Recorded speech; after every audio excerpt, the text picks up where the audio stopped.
Right, good morning everybody and welcome. Morning, Colin. To a presentation called What Business Can Learn from Rock Music. Now, right, good morning. Morning, Colin. Morning, Colin. None of that happened. I hope you've noticed it's exactly 8:05. It is, and that's what I was waiting for. Yeah. Right, this is meant to be the philosophy of Expert Circles. Lean on me. There you go, it's good. Isn't that good? That is. If you need a hand, we all need somebody to lean on. Right. You might just have a problem that I'll understand. There you go. Does that sum it up? Yes. End of my presentation. Thank you, Colin. That was very good. Right, I'm going to move on. This is not new. What I'm doing here is not new. There's a guy here called Peter Cook who runs what's called the Academy of Rock, where he does lessons that fuse business leadership and music. So we're going to move on. Don't you hear that?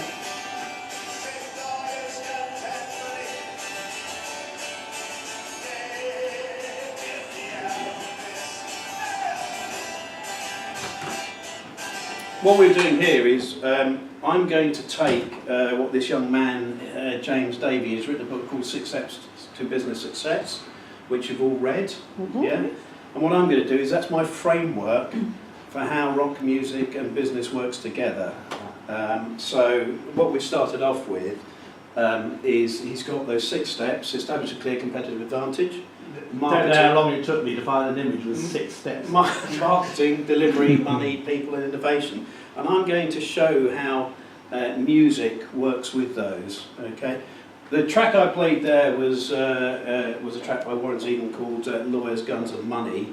And it was the fact that that's what I'm going to need because he is going to sue me after using his information there. So let's start off. Establish a clear competitive advantage. Competitive advantage must be difficult, if not impossible, to duplicate. Your ultimate goal should be to create that wow factor. Now this is all about business and music. Who's heard of a band called Wicked Lester?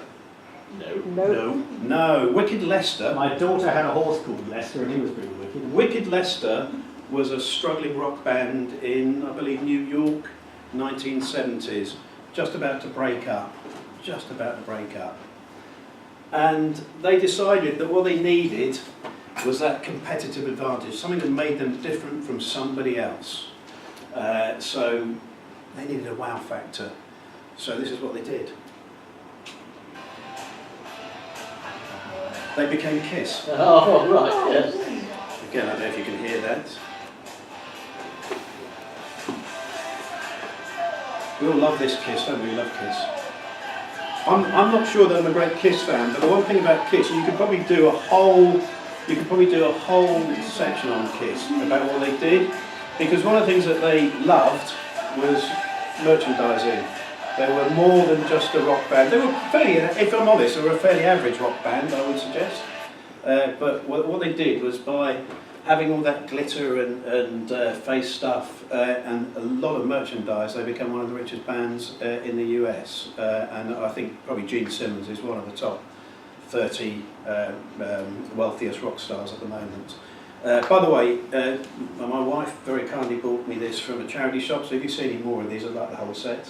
Then it'd be valuable. We agree on that? Yes. How many people remember this? This is a collector's item, if there ever was one.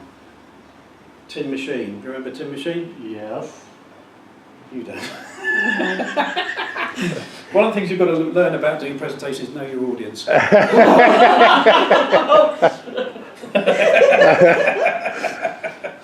If you tell me who you're into, I'll do the presentation.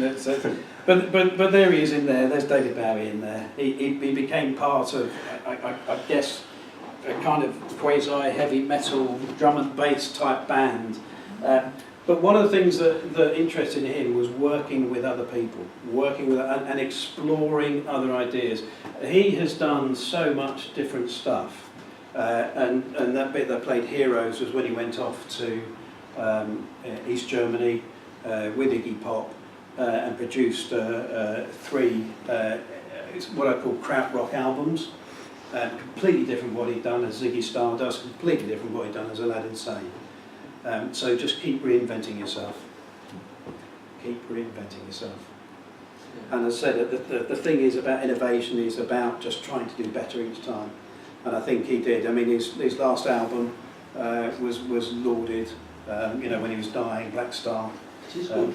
Yeah, absolutely. Very, fabulous. very different again. Yeah. And the two before that, which I've got quite a lot of late Bowie, and the two before that were totally different to each other Yeah. as well. So he did, I don't know further back than that, 'cause I haven't followed Bowie, but I suspect that no two albums he ever did were anywhere near similar to each other. No.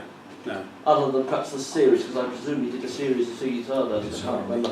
Sorry, I've got to go. Clients. I've got to be there for 9. All right, That's so- it. I'll see you next time. Hopefully. Yeah. See you, mate. And we're just going to finish with this. hide behind him. Yeah, we're just going to finish with this. Here's my message to you. Hold steady. Can you hear this? Hold steady. Go and stay positive. If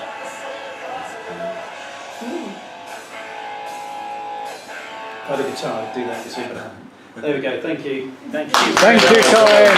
Thank you. Thank you.